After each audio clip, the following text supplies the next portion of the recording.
It is Footy and Frothies on a Monday evening, 14th of June, 2021, hot in the eve of the Queen's birthday weekend. We're all in our places of domicile to do tonight's show. Oli with us, Barney with us, enjoying a cold one while we look towards the working week. Boys, how was the long weekend? Oli, you can go first. Yeah, it was pretty good. I spent some of it yesterday afternoon with yourself and Damo down, and GT actually, I wasn't expecting him to be there, and bumped into him, and it was good having a chat to him as well. After, of course, he was on last week's show. We watched the two main event UFC fights, and then got into the rest of the Storm Warriors game, and of course, your Tigers going up against Damo's Eels, which we'll get to. So that was nice. And then today I sat and stared at a Union Jack for 12 hours, as we all should be, on the Queen's birthday. And then it was Bulldogs Dragons time. All right, and staunch Republican Barney, how are you? Yeah, mate, going good. Pretty quiet weekend, just with the daughter and the wife. Both my teams got up over the last 4 or 5 days, so pretty happy about that. Yeah, well done. Both wearing blue, so happy days. Knocked off those legless Panthers. All right, let's get to some news to kick us off. The big one out today. Oh, how's Daggy? Yeah, I'm all right. Yeah, no, quiet weekend. Had the kiddies. Went and watched the Tigers game, left at halftime, and yeah, that was that. So climbed up on the roof. Yeah, no, I was done with that game. No, it's been a good week, so can't complain. Off to Cootamundra tomorrow to freeze my ass off, so that'll be fun. News from the week. The big one today, Australian captain Boyd Cordner announced his retirement. 181 matches, 20 tests, 16 origins, and some premierships in there as well on the back of his ongoing concussion issues. Barney, I guess, what tribute can you pay to Boyd? I made a disappointing way to end a career.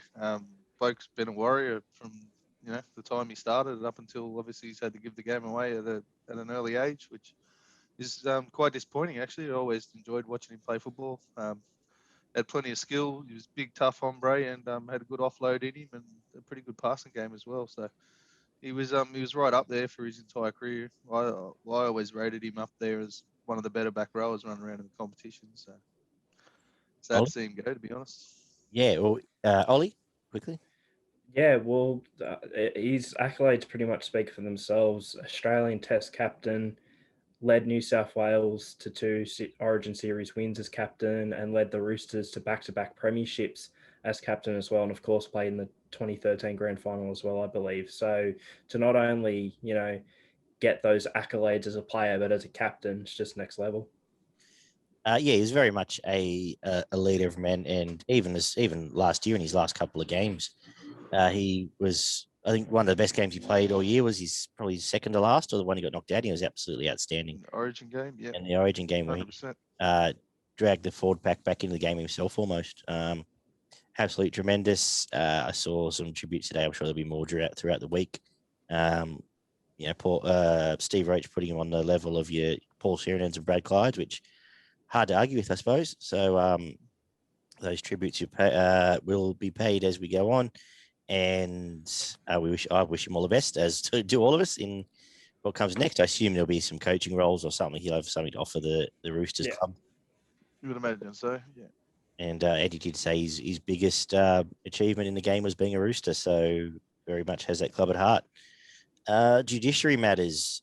So Cameron Munster was fined again today for his second kick in a week. So actually, yeah, what the fuck's going on there, man? Really? I take real issue with these dog shots not being punished. Going right back to the one I ranted about in round 2. How is in the back of the head? Yeah, but how for the second one in a week, like, that should have been a suspension in my opinion. Probably 2 weeks if you're going to do it twice in 4 days. But what do you boys think? I'm 100% with you, mate. It's him just cracking the shits, realistically. Like, he's obviously, so they've gotten the better of him, and he's lost his head, and he's just been an idiot. Like, obviously there's no force in there, and it didn't really hurt either of them, but it's just stupidity. Yeah. Ollie? It's an act with intent to impose harm on an opposition player outside of the confines of the rules, and that is at least a suspension for me. It doesn't matter if it's a kick, a punch, anything like that, a knee to the head, which we actually saw a few weeks back. It's one yesterday. it's a suspendable offence. Yeah. I believe Papa Ihi, got fined as well, actually, speaking of which was a blatant, we had the precedent of Ryan James, but the blatant knee to the head yesterday, again, if you're going to crack down on people's heads and shots to the head, how that's allowed is completely beyond me. Out of that game, though, sorry, go. No, it's just setting a bad precedent, mate. Like, considering the crackdown, obviously the crackdown's pretty much gone up and fucked off now, but considering how harsh they were on it a couple of weeks ago, and then you let guys drop knees on heads and kick blokes and just let them get away with it. Like, don't understand it at all. Yeah, and when Volandi's line is, it's about the mothers letting their kids play, isn't that, I would have thought dog acts would have been top of the list. Yeah, I would too. Out of that Tigers game, Brooks and Amone were both fined as well. Kobe Hetherington was sent off, which was probably the lesser incident of the weekend, and was fined. So obviously the judiciary agree with that. And what do you got here? Marco Sivo's looking at a week. And we've got who else? The couple out of the early game, 2 to 3 weeks, and I can't read my own handwriting. Who was the other send off there? Anyway, carry on. I'll find that. Marsky with the elbow. Marsky with the elbow, that's right. He's looking at 2 to 3. And the other one out of the Roosters game, Proctor, which how Who didn't get sent off.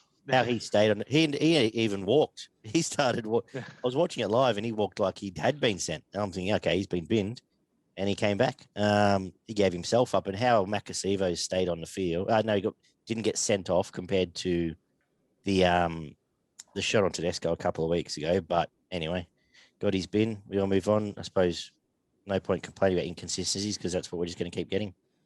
They've moved the goalpost like 3 times in the last 3 weeks. It's hard to keep track of. Well, this weekend it feels like they've moved it three times in 3 days, to be honest. Yeah, no, true. Anything to add, Ollie? No, nothing really. I agree with you, boys. Injury-wise, Chanel Harris-Tavita out for the season with a pec. Wade Egan ended up in hospital, which is a big loss for them. I assume that means Reece Walsh probably ends up back in the halves. Back at 6. Yeah, I think so. Wade Egan ended up in hospital, but seems okay. We'll have to undergo HIA protocols. Bradman Best is out for a long, indefinite time, apparently, syndesmosis. Wade Graham, concussion, but he's going to be stood down for at least 4 weeks, they've said.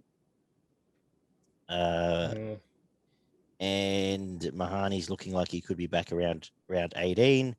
Last injuries, Stewie and Sipley out of the weekend have to pass their HIA protocols to play next week. Anything from all of that while I go and let this stupid dog out? Give me a sec. Wade Graham, I think, should probably just take the rest of the year off, to be honest. He's had four head knocks now, and that was sickening, actually. With the elbow to the temple and then the boot as well to the same part of the head. And he was gone for all money. He fell over his knee, which obviously he hurt his knee as well, but that was a sickening blow. He was gone. Like, he should just take the rest of the year off, I think. Yeah, especially with what's literally just happened within the past 24 hours with Boyd Cordner. I mean, it's now we're getting to the point where we're thinking 4th one for him this year, yeah, and that was a bad one. There really should be protocols that what's the word? Jackpot's not the word, but if you're made to stand out for a week the first time, the second time should be, you'd think twice that, and it should roll on. Yeah, an escalating scale. That's the word. He might be close to the end of his career, to be honest. I think his body's. Don't think he's many more off. He gets another 1 or 2. You have to be close. I'd say 1. I'd say 1 more. And then you've got you throw in his shoulders and got to be it next. Surely. Another warrior of the game, but I guess we'll pay tribute to him when that does happen. Signing news: Ken Mamalu has come to the Tigers effective immediately, I believe, for 2 years, and his manager put out a statement this morning, basically saying he never wanted to leave. And Warriors told him that he can go. He wanted it on record that it was not Mamalu's request, and he was essentially pushed. And he said he only made that comment because he didn't want, Ken to be viewed as someone looking for other options. So that probably explains the emotion at the end of yesterday's game where he scored a hat-trick. More Warriors news, Josh Curran's re-signed there for till 2023, so that's a good signing. So good for them. I believe that's about it for the week. And it's come out this evening that Corey Norman's been told he won't be at the Dragons next year. So there might be a half option for you, Barn. Well, it's been one of his better years this year, to be honest. But I'd much rather Johnson over Corey Norman, but that's not going to happen either. So who knows who'll take what we can get. Yeah, well, with Johnson, for me, it's looking more and more likely. I'm hearing more and more stuff actually out of the UK that a few Super League clubs are going in hard for him, and I'd have to assume that they'd be offering him more money than he'd be getting over here.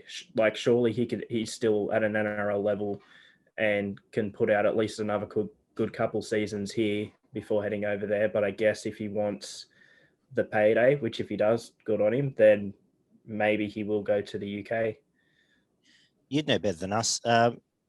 Is there money in that game to offer him the equivalent of an 800 or?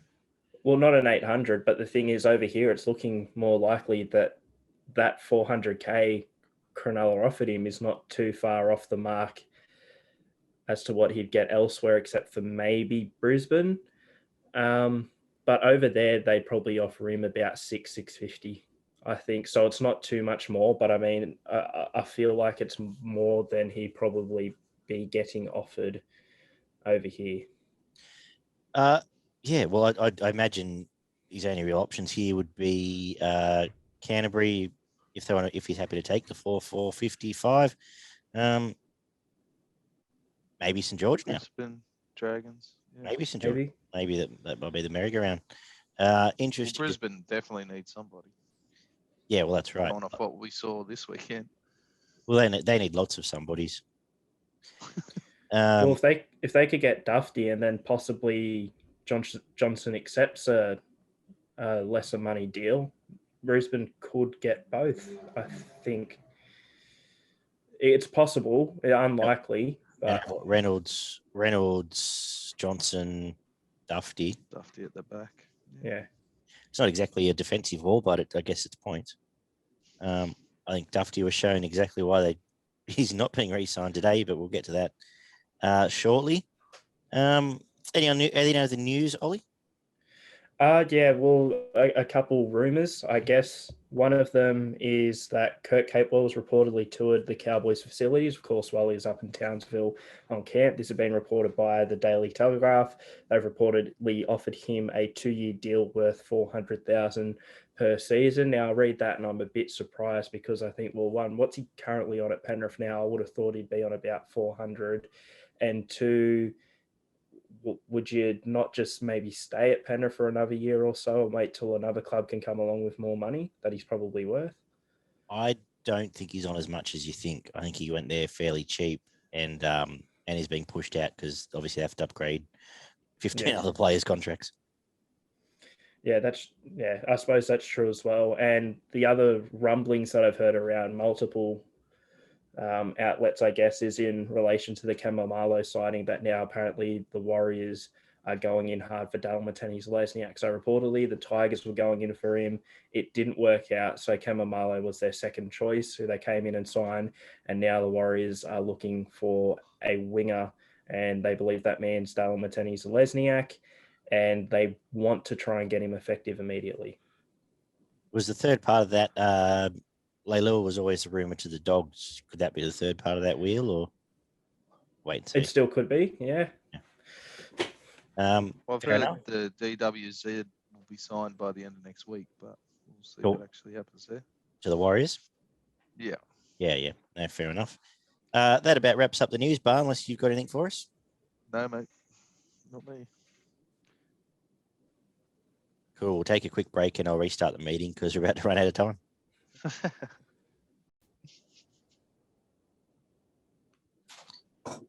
All right, we head back to Wednesday night, which seems like a week ago, but it was only 5 days, where the Blues put 50 on the Maroons, 50-6, in a very impressive effort. Barney, have you got the stats?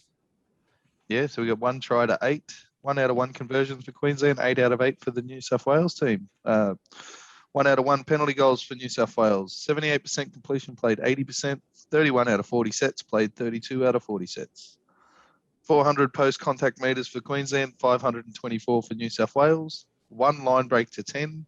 31 tackle bust to 52.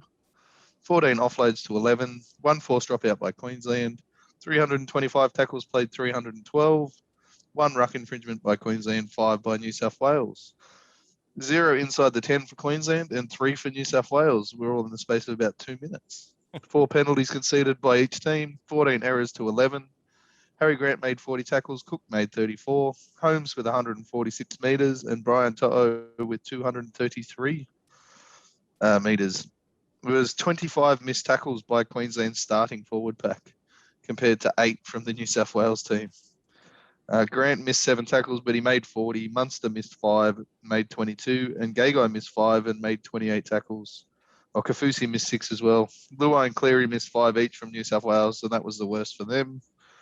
2-0 with 27 runs and 233 metres. Turbo with 215. Teddy with 212. Like, that's just crazy, man. Numbers from the back, the guys from the back. Holmes was the best from Queensland and he made 146 metres. Like, it just... Yeah. And I think... Run off the park. And Mo was the only starting forward to make 100 metres for Queensland. Yeah, 115. And Fafita made 110. Okay. But between those two, they were the only ones that really had an impact in that forward pack. Considering all of New South Wales back 5 made 100 plus running metres, and then 2 or 3 of their forwards did as well.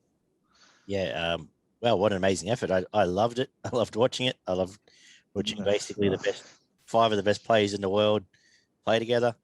So we don't really need to spend a heap of time on this, but absolutely sensational. And I love the fact that Turbo basically just decided was allowed to be Turbo and ran all over the field and linked up with Latrell, who decided to be Latrell, and just caused carnage on both sides of the field. Nathan Cleary looked tremendous. Teddy didn't have to do a lot, looked tremendous. 2-0 looked right at home and Origin level. Luai looked tremendous.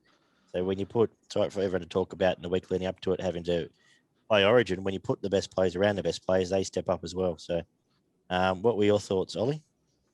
Oh, yeah, well, Luai and Toto, the people were right. They really couldn't hack it at Origin level.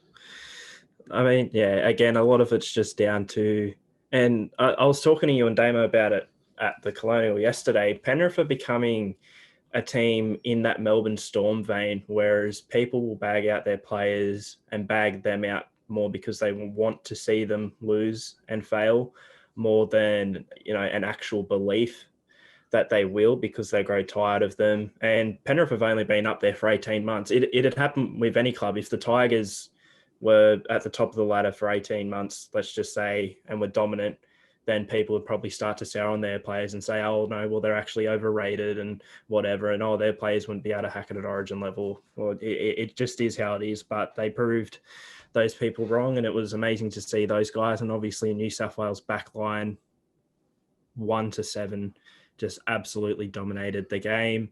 The forwards off the back of that were solid. They didn't necessarily need to be amazing.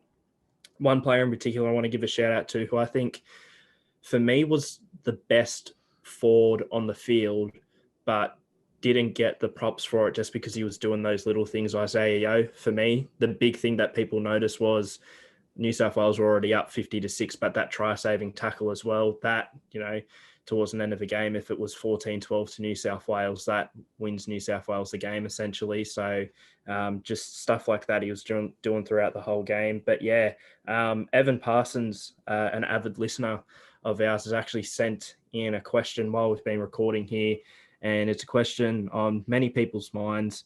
Can Queensland come back in game 2? No.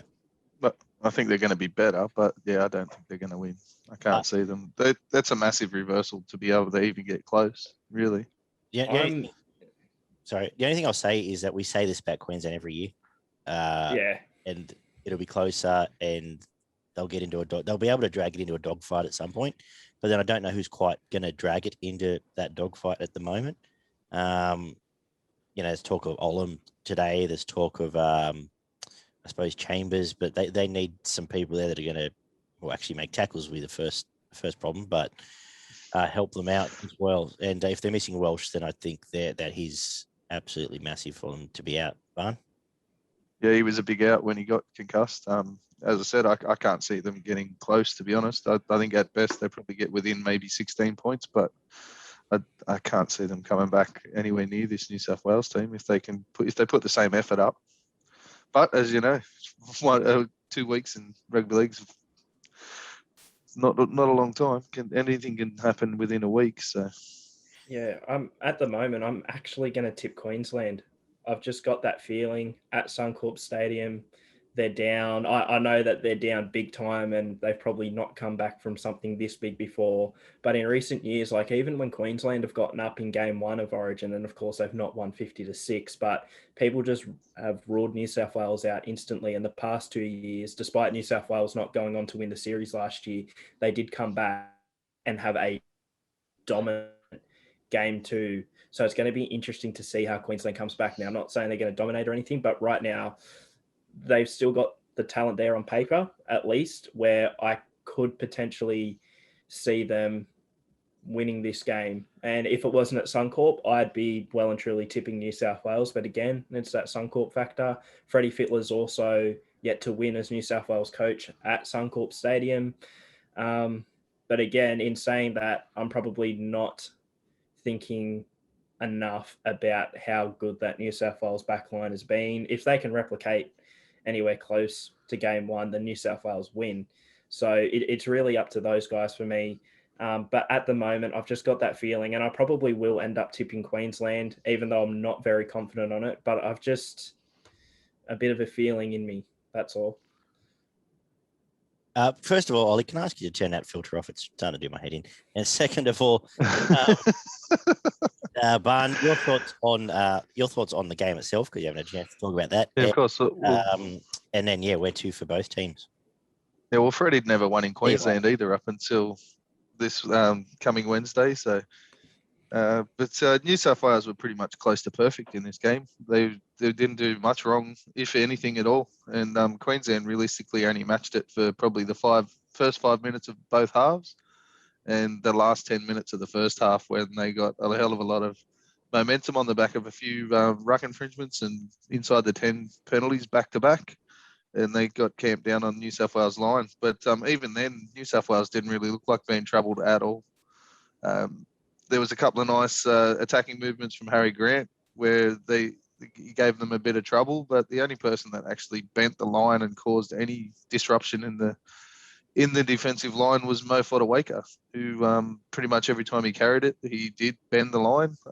Whereas on the flip side, every time New South Wales pushed into that line, they either bent it or they just broke it to pieces. Like, it didn't matter who had the ball in their hands. They had Queensland on the back foot as soon as they hit the line, and then it was play after play after play. It was just relentless.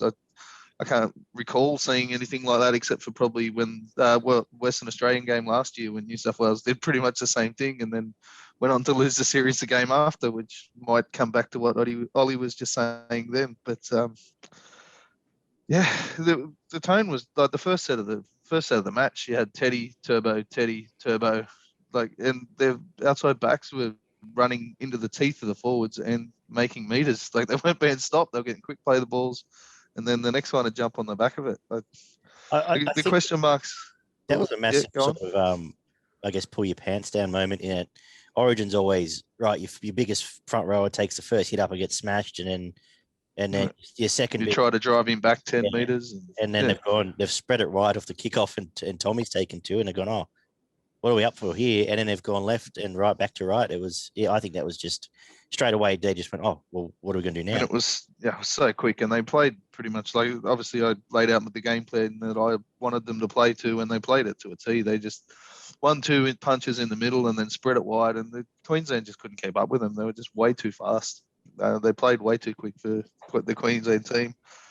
The 3 question marks that were around the New South Wales team were Tarek Sims, and he just spent his night cutting people in half. Yeah. Like, some of those defensive hits that he put on were ridiculous, considering he hasn't been in the New South Wales setup for a while now. And then that pass too. That's apart from Reece Welsh, who's thrown a ball like that all year. And he had two blokes hanging off him as well. Like he punched his nose through the line and then throws the cutout to Tuo to score in the corner. And the other two question marks were Luai and Tuo. And Tuo was brilliant. He just did what he does every week, just bouncing off blokes and continually effort after effort. And Luai, without being spectacular, was really good. He was exactly what they needed. He got the ball out quick, plenty of early ball on both sides of the edges. When he did run, it made impact. Same with Damien Cook. He only had 2 runs in the game, but I think he got 3 tackle busts and a line break and a try assist out of those 2 runs. You know what I mean? Like it was such an impressive performance from the New South Wales team. I cannot see any way back for Queensland, to be honest, unless their forward pack just somehow manages to get some sort of momentum and rolls through the middle of New South Wales, but can't see it happening. Well, the question I put to both of you after the game was who from that Queensland team would even make the New South Wales team? And I suggested probably Harry Grant and Waker off that effort. For Waker. Off the bench. And you might think about Fafita just on potential, but other than that, yeah. Yeah, so that's how and maybe Munster instead of Whiten if he turns up, but he hasn't turned up for a few weeks now. I know he's been injured. But... yeah, he hasn't played a lot of footy. So Grant and Munster should both be better coming into the next game, obviously, just due to a bit more game time and a bit more match fitness. But I don't hold a lot of hope. Played for a while. Harry played as well as he could have in that game. It was probably there. And they missed the trick by they should have kept Mahoney in the team. I don't know why they let him go back to Parramatta. Now he's injured. He might not be back at all for the series. So Ben Hunt didn't exactly turn out today. No. Yeah, New South Wales going strong because I think they probably put Crichton on the edge and put Cam Murray back to the bench.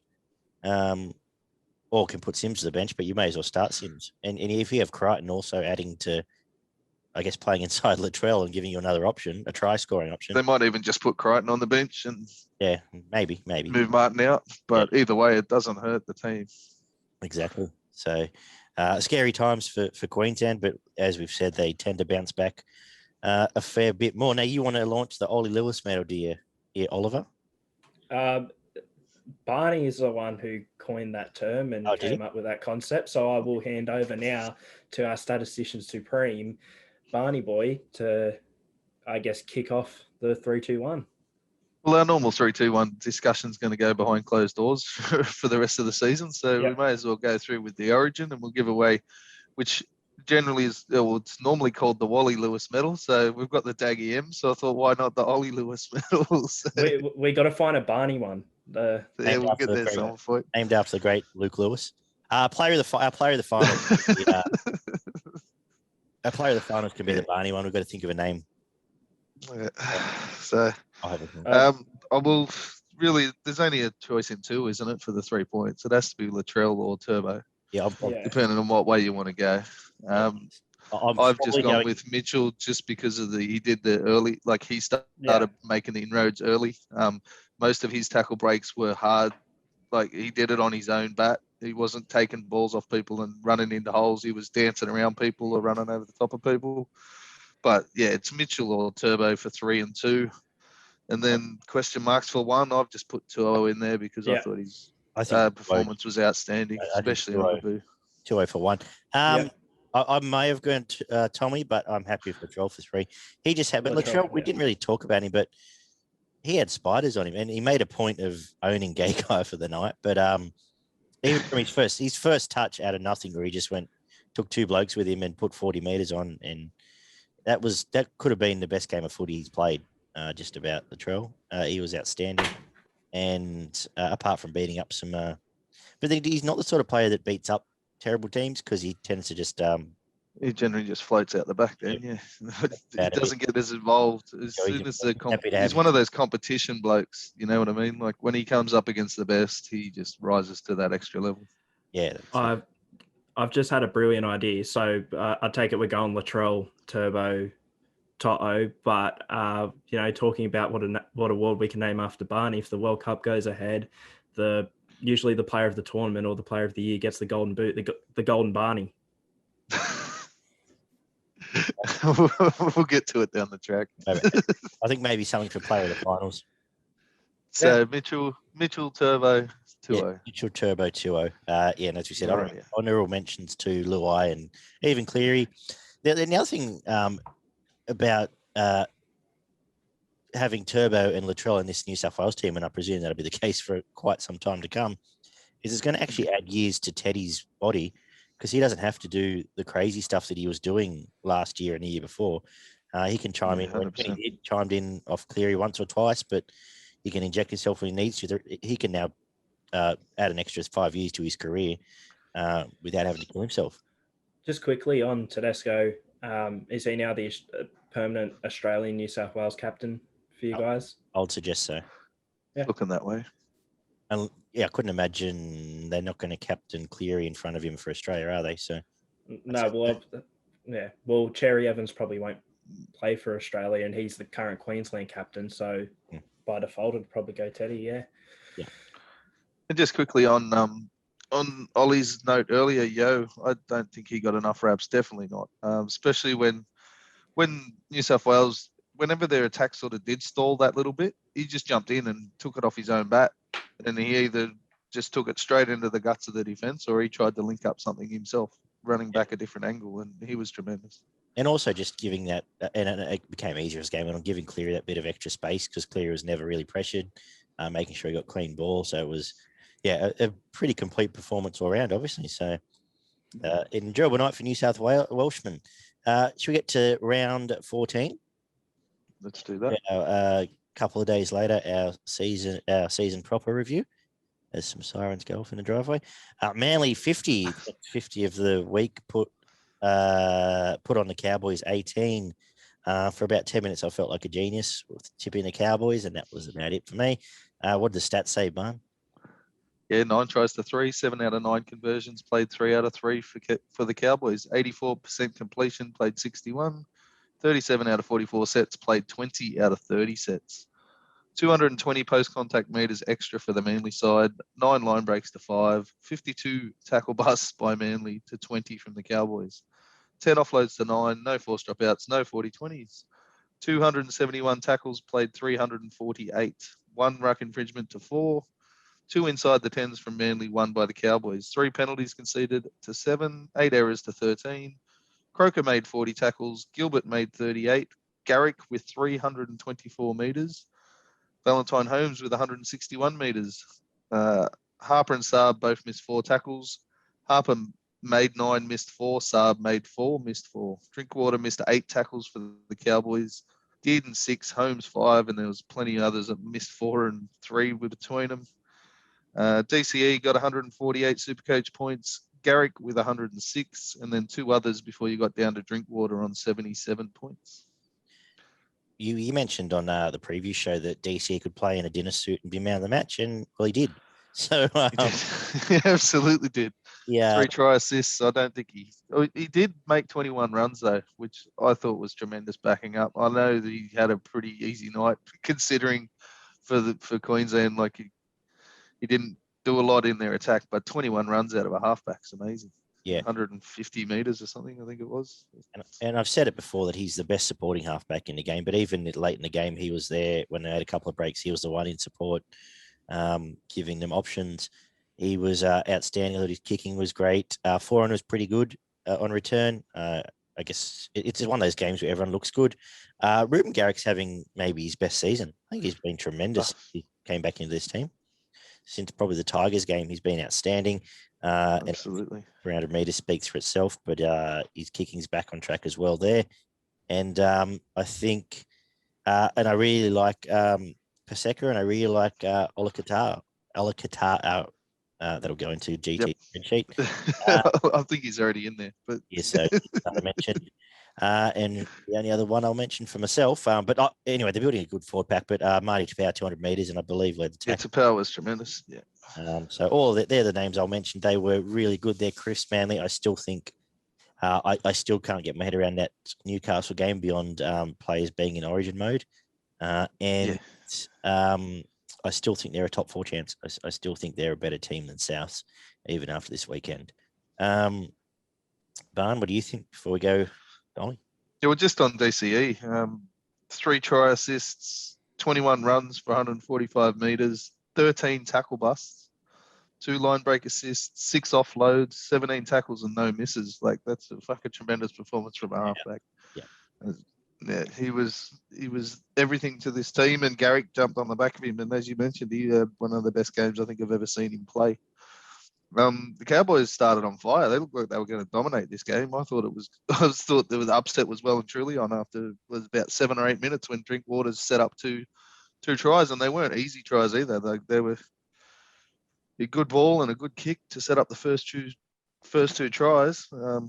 But then the Cowboys, the dumb shit just kicked in. They just started dropping balls, missing tackles. They had no idea basically what they were doing. And then Paseka and what's his old mate Tapau just revved it up through the middle, and they just started punching. Like, the Cowboys were on the back foot for the rest of the game, basically. After that first 10 minutes, they were just getting steamrolled through the middle. Manly's pack was just outstanding. They just completely dominated through the middle in this game. And Manly played with the tempo that Manly played with. Once they got on top, the Cowboys just couldn't match it. The tempo was so much quicker than what the Cowboys were doing, and they basically shit their pants. Didn't know what to do after that.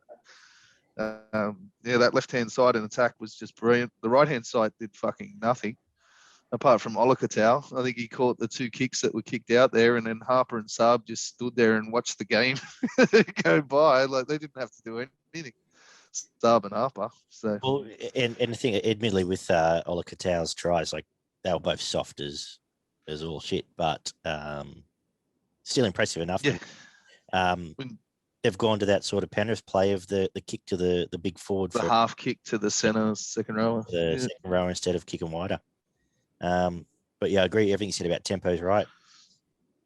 The DCE kick for Walker, the little quick kick into the backfield, and then he just ran in and scored under the post, like, with nobody anywhere near him whatsoever. That was a bit of a highlight for the highlight reels, that one. It was a game to forget Val, wasn't it?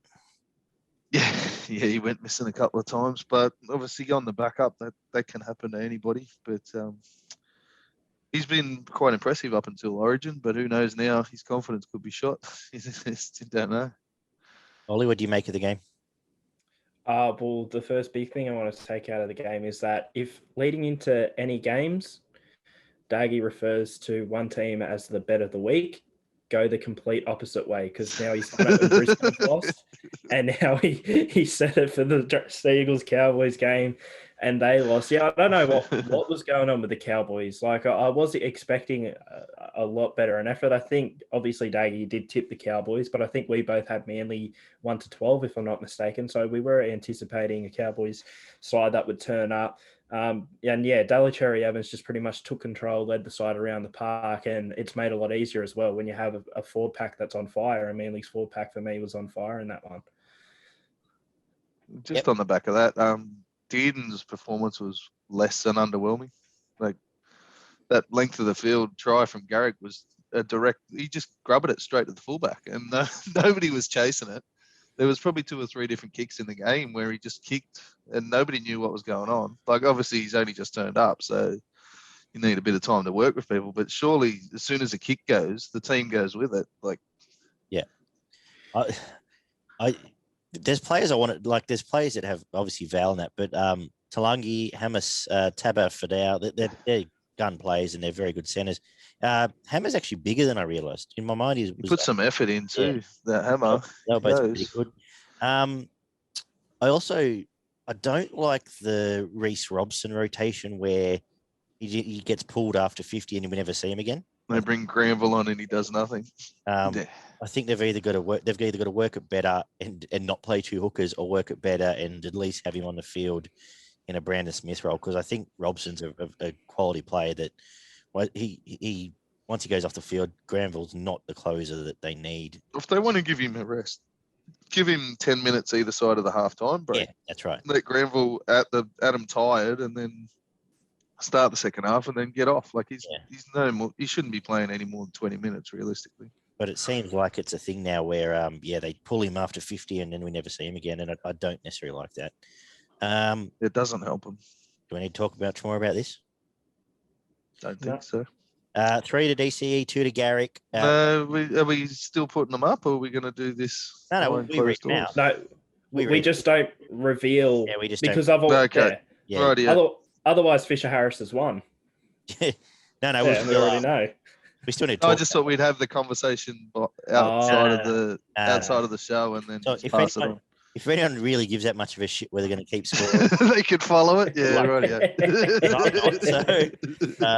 So basically, whoever GT tells us is going to win is going to win. So 3 to DCE, 2 to Garrick, and take your pick of one of the forwards to Pau, Paseka, or Ola Katau. I gave it to Ola Katau, but yeah, I'm happy with the other two as well. Oli. Yeah, I'll go with Ola Katau to round us out. Yep. Cool. Well, let's go with that. 3 DC, 2 Garrick, 1 Ola Katau. The second game of the Friday night was the Sharks 19 defeating the no longer top of the table Penrith Panthers 18, who were very, very ordinary for the first half. What did the stats say, Barn?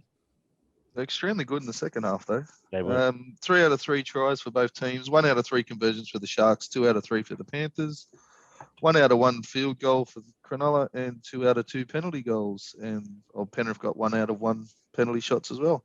Sharks completed at 95% in this, and it's really the only reason they won. Panthers with 87%, 37 out of 39 sets, played 34 out of 39 sets. 4 line breaks to 3, 28 tackle busts to 33, 6 offloads to 10, 2 forced dropouts by the Sharks, 3 by Penrith. 0 40-20s, 339 tackles played, 357, 3 ruck infringements from both teams. Sharks conceded 7 penalties, Penrith with 6, 0 inside the 10s for either side. Tolman with 48 tackles, Coruscant with 51, Rudolph with 168 metres, and George Jennings with 233 metres. Chambers made 11 tackles and missed 8. Moyland made 13 and missed 7. And Burton was the worst of Penrith. He made 16, missed 4. And Kikau and Staines missed 3 apiece. Burton with 108 Supercoach points, Mulatano with 84, and Sean Johnson with 79. What do you make? Well, Ollie, you can go first this time. Yeah, well, for me, for Cronulla, the forward pack was absolutely exceptional. Just barnstorming in attack. You had 3 starting players getting over 100 run meters and two of the blokes off the bench, and it was actually Jack Williams and CSO for Talakai, for me, with that biggest impact coming off of the bench there. And again, the discipline, the completion rate, they didn't really give Penrith too much of a sniff, which I know it's an understrength Penrith side, but in general, if you're going to be any chance to beat Penrith, you want to limit those errors, and that's what Cronulla did, and they got the job done in the end. Yeah, well, it's the old cliche. This was a game of 2 halves because Penrith looked absolutely embarrassing for a half, I thought. I thought they had no coherency. Burton's kicking game was very ordinary in the first half. And Cronulla were pretty good. Sean Johnson apparently touched the ball more times than he has pretty much in his NRL career. I had 74 separate touches of the ball. His kicking was tremendous. Set up a lot of the Sharks stuff. And again, some clubs got to pick him up. Mulatano was really good. Broke plenty of tackles and made plenty of important meters. And I thought Penrith looked lost for a long time. Tyrone May, for someone that's been this setup for as long as he has and been in the full strength 17 for as long as he has, he was very ordinary. I don't know. He had no pace. Every time the ball got to him, the attack stopped. And he was average. And it was only, I think, if Fafia doesn't give away the 2 penalties in a space of 2 minutes, Penrith never get back in this game at all. But it gave them the confidence. They got a bit of coherency. Burton ran the ball a bit more, and second half looked as good as the hype. And probably Penrith nearly should have won the game. Barney, what do you take away? Kikau, I think, has been missed. I think he's missed his partners in crime the last 2 weeks, Kikau. I know he scored a try. Yeah, he has a bit. He's been a bit quiet. Yeah, because he just sort of runs into the line rather than running the lines. I think he sort of gets told where he needs to be with Luai and Cleary in that team.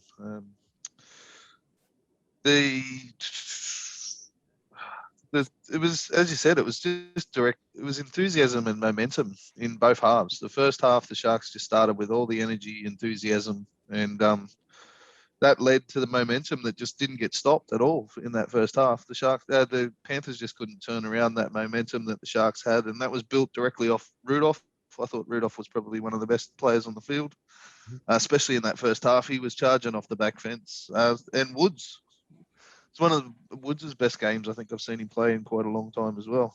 And as you already mentioned, Mulatano and Tracy. Tracy is I was sort of bagging him out a little bit a while ago as well, but he's brought some serious energy this year, and he's got good footwork and some good pace, and he doesn't mind charging into him for a little bloke as well, you know, as a winger. So and he brings a lot. And Jack Williams, as you mentioned, Ollie, I've spent a year and a half bagging that bloke, so I've got to give him some props. So the last 3-4 games have been the best I've ever seen him play. I think he's just putting in. He's got some aggression. He's having a go. He's got decent leg speed, and he's been going really well for the last 3 or 4 games.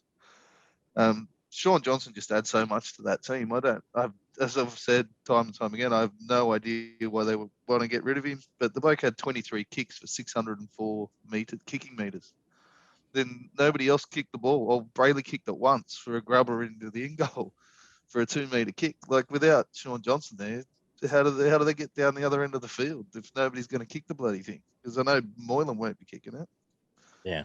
And who knows if Hines will when he comes along. And the second half was the exact opposite. The energy, enthusiasm out of Penrith, especially their forward charges with Leota and Fisher Harris in that second half, set up the comeback. And Burton, when he gets half a gap and he decides to put his head down and run, he's a serious threat to any defensive line. He's got good feet, he's a pretty good body, and he's got good pace. He doesn't mind taking a hit as well. I thought the Sharks were probably lucky that they held him out for that first 15 minutes in the second half, because if they'd scored early, they probably would have lost by 10 or 12 points, to be honest. But they were able to sort of hold on just long enough to scrape a win out of it. And there was a wobbly old drop goal that went over, but got the 2 points. So. The only thing I want to say about Bert, obviously he wasn't. He seems a little bit, I don't want to say one-dimensional because he's obviously a good player, but his pet plays that right foot step back towards, looking for the gap, and that's pretty apparent now. And he just gets a bit sort of anywhere when he's kicking in that sort of anywhere in his own half that's not in the opposition half that's not a direct grubber. He seems to just put the ball in the air. There doesn't seem to be a lot of necessary, clever thought going into it, but. Outside of a good halfback, I think he'd be a very dangerous 5'8". And if Bulldogs do sign a Sean Johnson, that'd be a very good combination. I have to mention Isaac Tago. Yeah. I think he only got 25, 30 minutes, but he looked super impressive while he was out there. He's got really good footwork. He's got speed to burn, and put a bit of size on that kid. He could be anything in the next couple of years. Well, a shout out to Trev, who I don't know about you guys. Tago's one of Trev's boys, who he's dealt with in the past, of course, one of our rotational co-hosts on here, and he pointed me in Tago's direction at the start of the year when he was signed to Penrith's top 30. So I've been keeping a special eye on him whenever Penrith have had the Foxtel New South Wales Cup game, and I've not seen him have a bad game as of yet. It's a great debut from him. Yeah, from what I've seen in the last 2 weeks, I honestly think once they get their stars back, I can't see how they can have Tyrone May on the bench. I would be looking to either have Targo or Jermaine Hopgood, who I thought was pretty good as well in that 7, if there's room as that last rotation, because I don't know, that was pretty average from May, I thought, and that's 2 weeks in a row. I know we only saw 20 minutes of Tago, but I'd even be picking him over Hopgood, to be honest. I think he could probably do the same sort of work in the middle if he had to, but he's that pace and footwork that he showed. He only showed it a couple of times, but it was impressive. Yep. I'm giving Sean Johnson 3 points. 2, I think you have to give Burton 2 because he sparked the comeback, and Mulatano 1 for me. Any thoughts? I gave Fisher Harris 1 just because I thought he was probably the best forward on the field, apart from maybe Rudolph, but Rudolph just sort of backed off in that second half. So, Ollie? I'd love to give Mulatalo a point, but I am going to go with Fisher Harris just because I feel like he probably put in that bit more, and it's obviously easier for that to be seen with a forward than with a winger. So I apologise to Ronaldo for that, but I'm going with the Fish. No problems at all, boys. Big hairy fuckers. I'll just give it, speaking of, you mentioned Trev there, just give a quick plug to the Western Sydney Rugby League Academy. Check out their Facebook page for their upcoming sports School holidays camps, 3 camps available at Blacktown International Sports Camps, July 1st, 5th, and 7th, ages 12 to 18 years. Boys and girls, welcome. Check that out on Facebook. That paid advertisement thanks to Western Sydney Rugby League Academy. Roosters 35 defeated the Titans 34, Oli, in a, Skip. felt like a lot like a Tigers game. Play like shit for a long time. Can I mute you guys on this? Yeah, go for it. So, yeah. Turn yourself So off. who's getting paid anyway? Yeah, not me. Love job. Every single I live. All right, let's talk about stats, Barney. Yeah, so there was 6 tries apiece, 5 out of 6 conversions for both teams, 1 out of 2 field goal attempts for the Roosters, 84% completion, played 79% for the Roosters, 37 out of 44 sets, played 27 out of 34. 6 line breaks for both teams, 62 tackle busts by the Titans, played 38 by the Roosters, 14 offloads to 7, no forced dropouts or 40-20s, 300 tackles made by the Titans, 344 by the Roosters, 1 ruck infringement from both teams, 0 inside the 10 for the Titans, 2 by the Roosters, 3 penalties conceded to 8, 8 errors to 10, and a sin bin for the Roosters, 42 tackles made by Proctor, 42 made by Jared Hargraves, Marshew with 213 metres for the Titans, and Jared again with 221 metres for the Roosters. McIntyre missed 6 tackles, Taylor missed 5, Wallace missed 4, Crichton missed 11 tackles, and Keegan missed 9. Walker also made 8 and missed 7. Supercoach points, Fogarty with 150, Manu with 97, and Ikavalu with 107. Who wants to go first? First 30 minutes looked like the Roosters were going to just completely run away with this game. Walker was really good on his return. He was just hitting blokes on the chest, putting them over for tries, left, right, centre. And yeah, I was surprised Crichton's try got given, to be honest. I thought that was a double movement. I thought Campbell had done enough to bring him down, and then after he'd stuck his tongue out at him when he was running away, and then he still had hands on him when he hit the ground. Anyway, considering that they took Kickout's one away from him the night before. Yeah, that's true. I really thought that. I thought he was going. I thought he still would have slid if he hadn't tried to get up, but he propped himself enough. But it didn't happen. I have been more upset about stuff than that. Well, I thought Kickout's one was more of a try than. No, fair enough. Yeah, fair comment. Than Crichton's one, to be honest. And then what did we have? Fogarty. What about that tap and go where he just ran past the trainer and everybody just stood there and watched him? He had 2 pretty simple tries, to be honest. It was just stupid defense, and he just strolled on in and scored. But yeah, and then as soon as that elbow came from Marsky where he jumped up, that was silly. Turned his back and hit the bloke with the elbow and got the sin bin. And then the Titans just started running all over him. I thought the Titans were going to win by about 2 or 3 tries there. The momentum for that 10 or 15 minutes, the Titans were just carving the Roosters apart. Breaking tackles, scoring tries everywhere. I thought that was the worst performance by a 12 this year by 12 men. Generally, we've only really seen 1 or 2 tries. They just went to absolute pieces once as soon as it happened. That was such. I don't think I've seen a turning point that big all year, really. Yeah, Peachy started popping up and terrorising them. Their outside backs and their second rowers were just running over the top of people. It's completely turned the game. Yeah. And it wasn't because they were 1 short. It was just because they just were horrible in defence. And the Titans actually, their energy did lift. It was a massive, they lifted their energy massively. Yep. We're ultimately going on. Ollie, you go first. Go on. I don't like Sam Walker anymore. I don't anymore. But look, in all seriousness, the biggest highlight for me, and I ended up making a post about him afterwards, which we had a bit of a chat about. Joey Manu, just at fullback, next level performance for me in that game. Just tore it apart. It was, him and Sam Walker pretty much controlling the ship. And Manu would have taken a lot of pressure off of Sam Walker coming back and allowed him to really have a good performance. He was just dominant. Marju as well.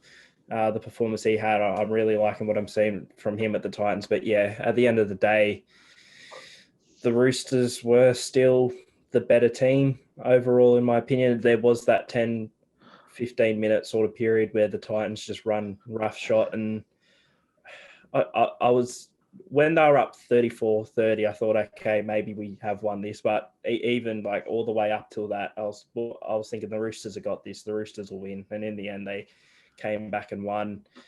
The biggest thing that sucks for me is it's not going to be counted in the record books because the Titans didn't actually win the game, but technically the Titans still managed to have the second biggest comeback in Australian Rugby League history of 26 points because they actually did come back and get in the lead. Only problem is they then went on to lose the game anyway. But yeah, the biggest thing I can say is Joseph Manu, what a performance at fullback. Yeah. So you actually made the case on your Facebook page that Joey Manu's in the top 10 players in the comp. Do you want to elaborate? Or you want to distance? The big thing for me is his versatility. I've not seen him play a bad game in the centres, really, at least for a couple of years. Not seen him play a bad game at fullback. And you're someone who has said that to most clubs, Joseph Manu is a pretty valuable fullback that they could be chasing if he marketed himself as a fullback. And at 5'8", when he's been filling it at 5'8", he hasn't had a bad game yet. Those are at least fullback and 5'8", two crucial positions. So it's that versatility is key for me. He's the best centre in the comp, at least. So that at least gets him near there. Put it this way, feels from New South Wales, Freddie wouldn't need to pick two fullbacks in the centres because one of them would be Joey Manu for me. And yeah, that's the big thing for me for Manu's case for a top 10 player is that versatility, which a lot of star players don't bring to the same extent, or they're versatile, but I'd say the performances that they put in each position aren't as astonishing, I would say, as Joey Manu. Well, even look at that last pass when he hit Ikevalu on the chest to get him back into, to tie the game up. Like that was as good a pass as any 5'8's thrown this year. Yep, fair enough. Left to right too, which is, most people are better throwing it the other way. So do we just say that was a bad half from the Roosters, or do we read more into that? I don't think too much because you had Walker come off the field as well. And you had Marshke off for a time too. So that weakened them, and Walker was having a blinder, and, a lot of their momentum was off the back of him and Joey Manu. So when you take him out, it sort of snuffs it out a bit. And the Titans were they capitalised on the opportunity when Marshke went off as well. Whether teams in the future, if the Roosters have a player off, are able to do so to the same extent. Some will, some won't, but it's also going to be how the Roosters react. But I think for the most part, they'll be fine. I think there is a few questions there. I don't think I've ever seen Crichton as bad defensively as I did. I know, especially with a point to prove when he's trying to get into the Origin team. And then you've got him next to Sam Walker, even if he is fit, who is probably one of the worst defenders in the comp. Only due to his size more than anything, but he gets targeted, as all halves do. And their middles, in that 15, 20-minute period, their middles were pretty poor in defence as well. Yeah. Apart from Jared, who was outstanding. But was Tupanui... Yeah, there's a few questions. I think he took a knock at one point. Yeah. Yeah, he did. He got a HA, yeah. No, fair enough. I suppose you've covered it. I'm just saying, you forgive teams one bad game, but, Crichton generally doesn't have 15 ineffective tackles effectively in a game. So 2 weeks off probably didn't do him any good, and I'll say be better for the run. And obviously they're down on troops as well, which doesn't help. But I think their middle's probably been a little bit softer this year than it has been for a while. So. Yeah, Takiaho being busted and not playing obviously didn't help as well. Jared was sensational. You did touch on that, but I agree. was outstanding. I'm going to give, and lastly, you touched on as well, just reinforce what you said about Marzu. You found something there. He looks like a serious prospect. That bloke. He's a beast. Yeah. 200 plus meters and 7 tackle busts, and we'll score plenty of points on top of it as we go through. And he's about to go up, and if you don't have him already, he's about to make some money in Supercoach this week. So, do you give Fogarty 3 or give Manu 3?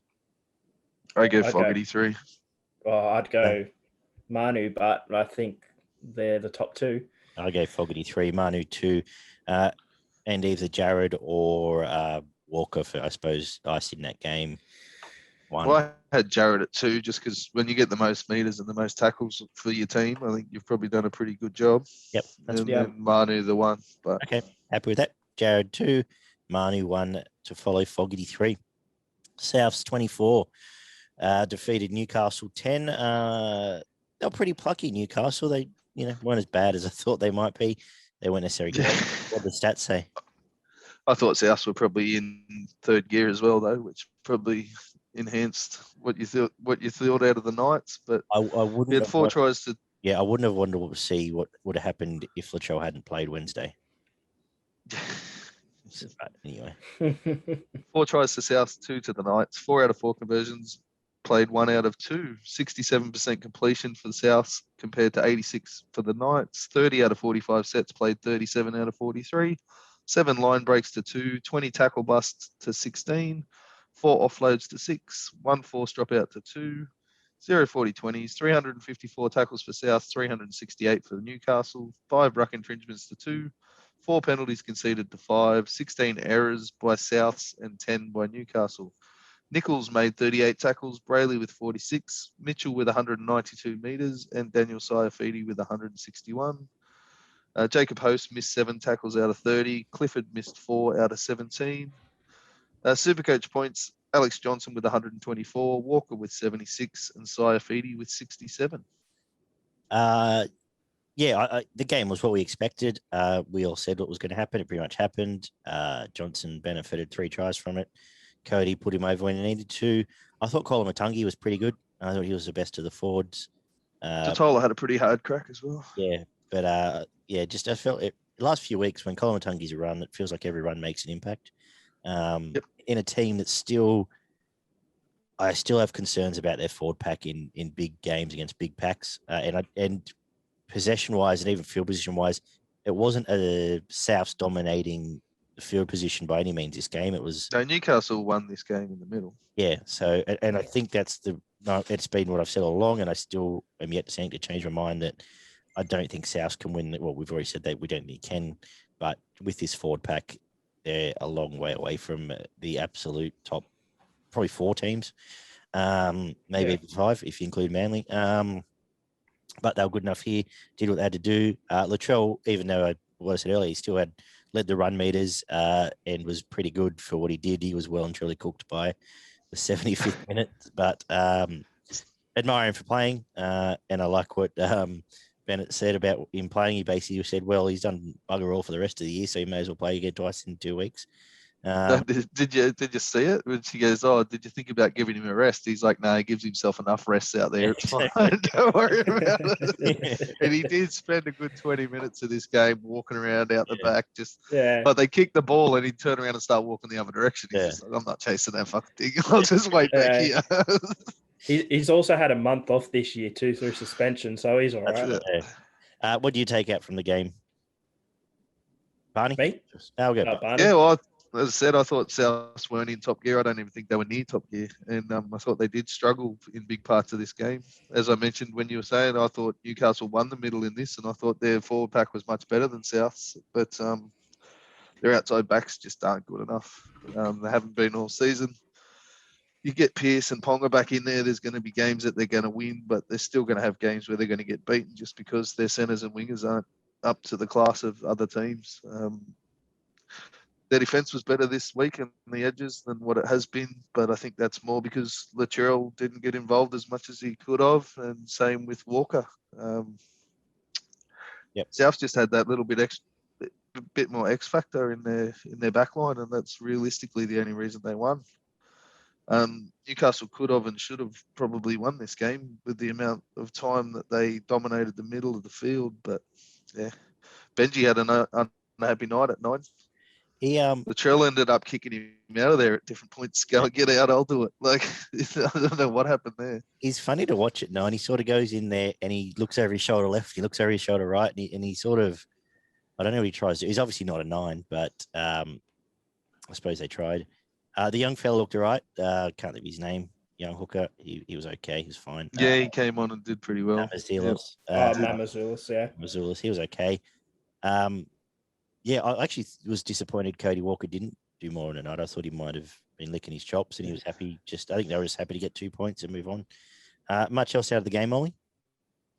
Well, a couple of players in particular. One, Daniel Saifiti. You talk about Newcastle's forward pack, and for someone who I don't actually think had that good of an origin game for New South Wales, Saifiti, he had an absolute blinder in this one for me. But backing up from origin, another player, Dom Young, in his return to the Newcastle side, his second game. Obviously, I'd say his last 10 minutes against that game against the Tigers in round 4 had Newcastle supporters calling for him to go back to England, but he put in an impressive effort. Yeah. Well, you talk about, a defensive effort and an improved defensive effort. He did miss a tackle, but he made 5. The only other player in the back 5 who I guess really had a bigger defensive effort was Kurt Mann, 15 tackles. But again, he's someone who usually, plays in the middle and the halves and that, and he's a bit of a better defender than your average edge players. But yeah, those two guys in particular, and Latrell, we talk about him having a rest and probably not getting in there as much as he could, but he still had a really good game. He made an impact. Yeah, he did. And that's quite scary, to be honest. Like, yeah, wow. When he decides he's going to run over someone or run past them, it just happens pretty much every time he does. It's just whether he wants to do it or not. Yeah. And we've said enough. Like, he's not going to be your fullback. He's not your Pappenhausen chasing every ricochet. He's not your Tedesco running every second. Supporting every ball. Yeah. You're going to have to play for 20 minutes, and there's 2 try assists and a try in there. Yeah, Newcastle, look, they will be helped by, I think they get Pearce, Hunt, who else they've been missing? Ponga's back this week. Ponga this week, so that will help. But we've said enough. Ponga's not necessarily a defensive fullback either. Dominic Young, I agree, should get another crack, and Heimel Hunt hopefully shores that up a little bit. Kurt Mann stays in the centres. Look, at least that's it's almost the Adam Dewey syndrome of he's got to just put someone else there that can tackle. And so Kurt Mann's ended up there. End of the day, yep, South did what they had to do, and we all move on. Look, 3 points, AJ, I guess, his hat trick. I suppose you've got to give 2 points to Cody Walker and 1 to Latrell or Colin Atungi, I thought. But any other idea? Well, I gave 2 to Daniel Saifiti. I thought he was tremendous backing up, and he was like the linchpin for that forward pack who dominated the middle, as I said, for pretty much the entire night. And then, I had 1 point, either Walker or Barnett. I don't understand why Barnett got pushed back to the bench, but he did. I don't understand a lot of things happen at Newcastle. I'm happy with Saifiti and Walker. I think that's fair. Yeah. Canberra 38, Brisbane 16. Stats, Barn? 7 tries to 3, 5 out of 7 conversions, played 2 out of 3, 86% completion from the Raiders, 76 out of the Broncos, 38 out of 44 sets, played 29 out of 38, 9 line breaks by the Raiders, 2 by the Broncos, 39 tackle busts to 29, 13 offloads to 24, 2 forced dropouts by Brisbane, 0 40-20s, 325 tackles played, 322, 3 ruck infringements from either team, 1 inside the 10 for the Raiders, 2 for Brisbane, 6 penalties conceded by both teams, 9 errors to 10, and a send-off. Tomoko with 32 tackles, Turpin with 47, Simonson with 243 metres, and TPJ with 178. Whiten and Whitehead both missed 4 tackles and made 28. Alex Glenn missed 5 and TPJ missed 5. Simonson with 116 Supercoach points. Papali'i with 97. And then 3 other Raiders players before you got down to Selwyn Cobbo with 66 Supercoach points. I feel weird saying this, but I just have a feeling this might be Canberra's turning point. I think they might take a little bit more out of this game than we might think. I thought they found a little bit of coherency. Puppy, he looked back. He looked tremendous. Corey O'Hara has been their best player, I think, since he's come back. And he was outstanding until he got knocked out. And I think it was Simonsen's breakout game. He was the best player on the field. And we didn't see that one coming. He was outstanding, I thought. Barney, what do you think? I've lost my headphones here. Hang on. Yeah, you plugged it. Ollie, what do you think? Well, I'm not ready to pull the trigger on that yet for Canberra, but it looks like they've at least set themselves up, especially taking on a Dragon side next week that we'll get to. But yeah, Simonsen, what a performance. And I guess 2 fullbacks playing out of position, I guess you could say, with Simonsen coming in, and same with Herbie Farnworth. Look, he didn't have to do too much in defence, but he was at least solid for what we got out of him. Selwyn Cobbo as well, a great performance for the. You there? Yeah. Sorry, you just dropped out. The last thing you said, we may as well wait for Barn now. Selwyn Cobbo. A great performance as well by Selwyn Cobbo, who was impressive against the Dragons as well. I thought for the Broncos, they've definitely got a special young kid, it seems, coming through, so they'll probably lose him next year to someone.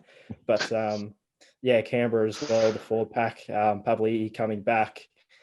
He said in an interview after the game that he feels like he's finally got his head straight or something along those lines. And, it's obviously one thing to talk, but I think at least in that game, he walked the walk. It'll be interesting to see how Canberra backs up next week, because they are up against a Dragon side that if they lose to, they're probably still right down there.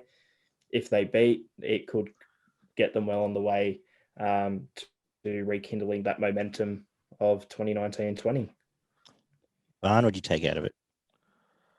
I thought the tone was set with the first try from the Raiders. It was pretty simple. It was 3 short passes and someone running a hard line, and the Broncos were just shot to pieces. And he just ran straight past them and scored. The Broncos pack was probably better than the Raiders pack as a whole, but the dominant performances out of blokes like Papali'i and Hawira and Ira were just like compared to the best from the Broncos pack were so much better than anybody as an individual in that Broncos pack. And then other than that, there was nothing. Like Carmichael Hunt was a passenger. Yeah. He did very little, and what he did do was probably disturb their attack more than anything else. There was times where it just came to him and everything just broke down, and that was the end of the play. At times, the other fella wasn't much better either, but he did have a much better game than Carmichael Hunt did. The Broncos didn't look like scoring a point there for large parts of this game.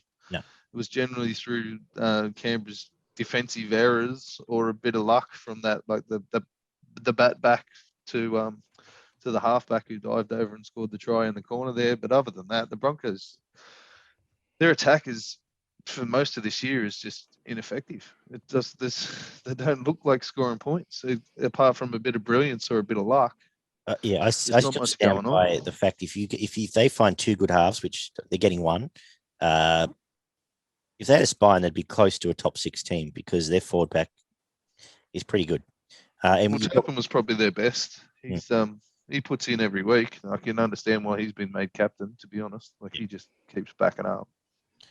You talked about Saifidi. I thought Payne Haas was sensational for the backing up, in the backup role, and at least they're good enough to give him a rest once they knew they were fucked. But Puppy, he said he's got his head switched on. He was, he showed what he had again, and looked like every bit the premier prop in the game at times, especially second half, probably more from that sort of 20-minute burst in the second half where they were able to put the game away. Hodgson had a bit more coherency this week, and they gave him most of the game. It's very good. So, I think there's positive signs. I think we don't necessarily need to leave them in the bottom bin anymore. We can move them up slightly. Yeah, they should be contesting for that 7 or 8. Yeah, so we'll see where they we've said that about a lot of teams, and we'll see where that kicks in. Whiten was a bit underwhelming. He has been all year, realistically. He's meant to be the leader in that attack, and he hasn't added.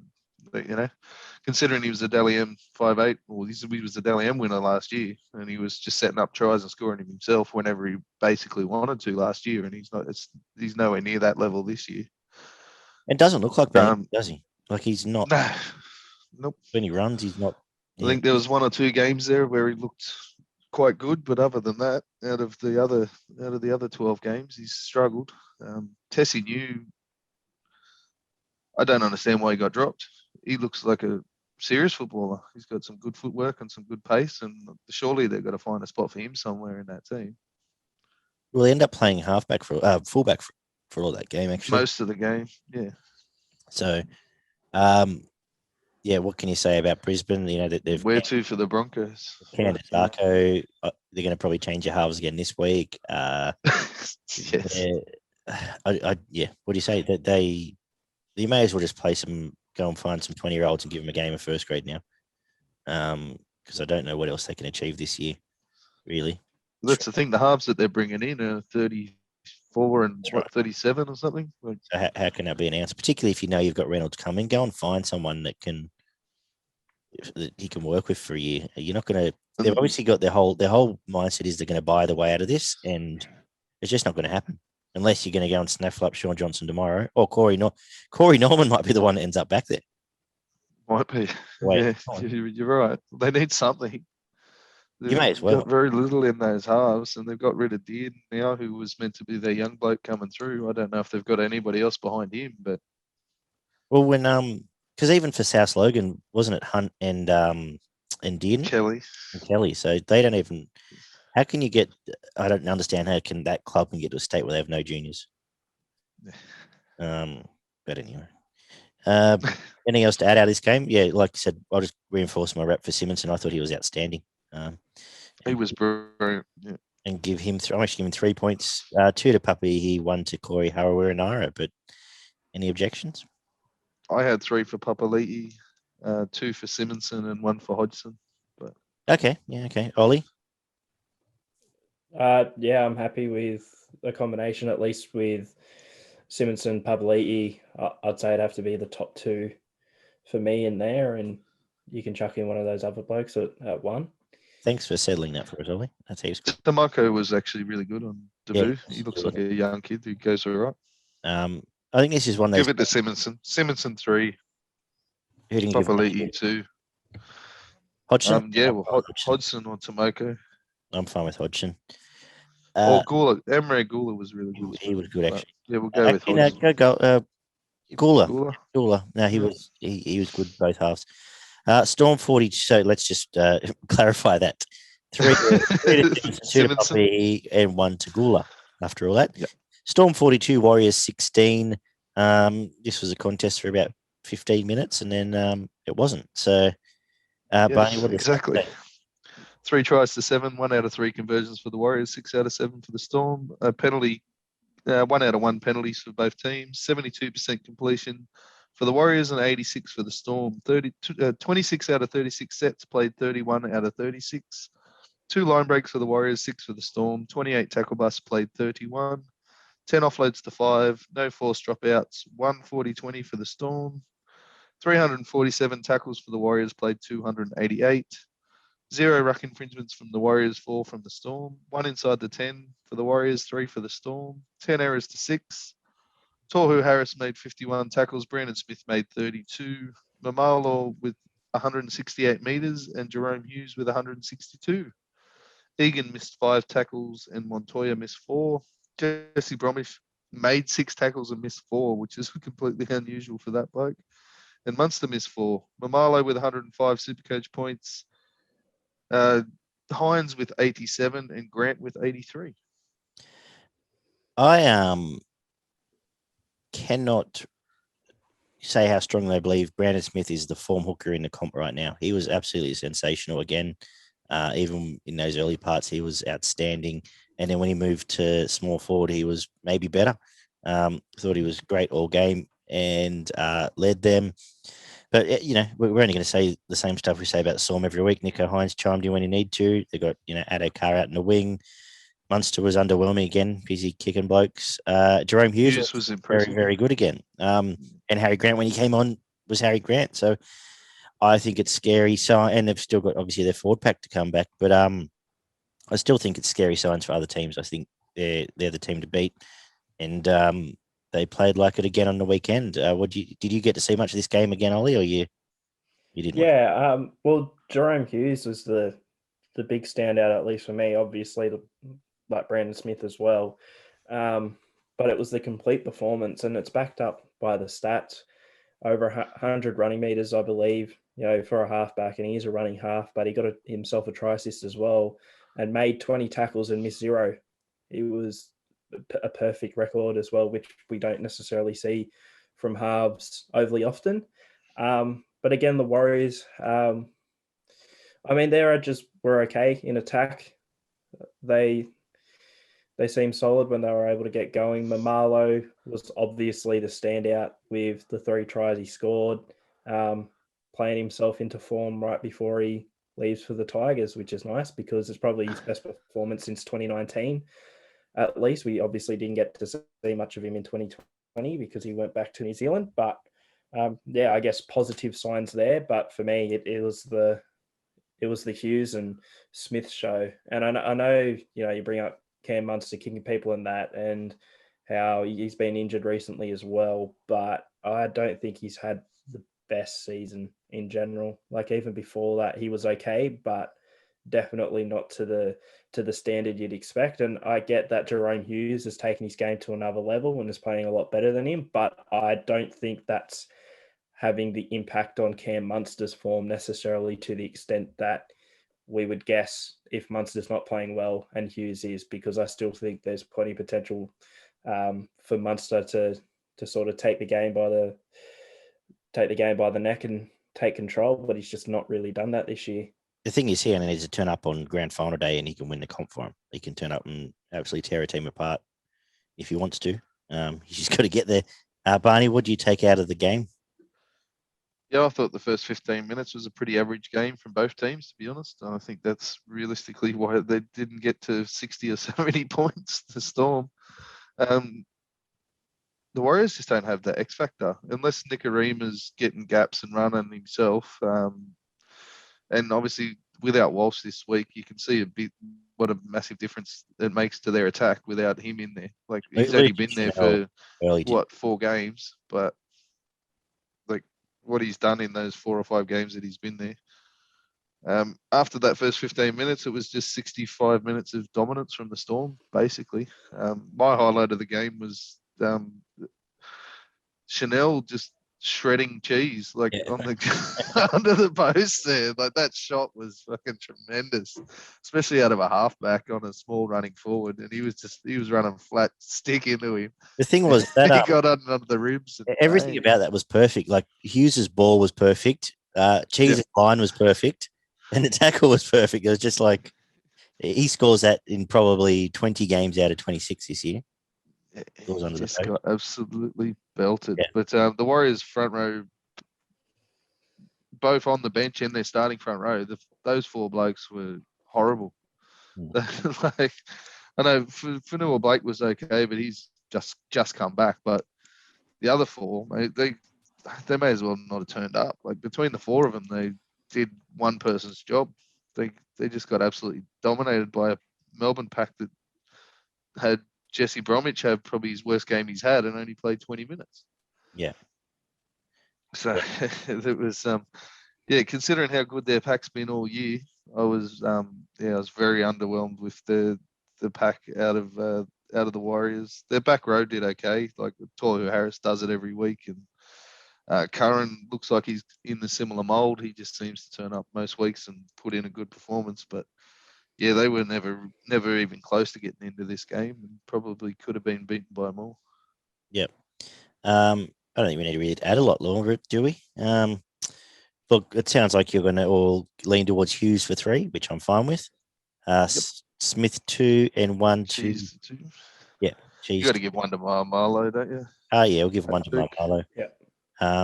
And you mentioned like Warriors not having much, but and he misses out on one this week, obviously. But like RTS tries to play 4 positions when they don't have anything. He just throws himself at the ball, and he might be the most underrated player in the game, to be honest, even though he's leaving. But And the Harris Tavita injury didn't help as well with their 100%. continuity in their backline. But yeah, they just had no attack in this game whatsoever, and they need to build it through their forwards most of the time, and that didn't happen. So Eels 40, Tigers 12 at Bankwest Stadium, which now makes it 0 for 6. 6 from 6 for the Eels against the Tigers at Bankwest. oh, nice.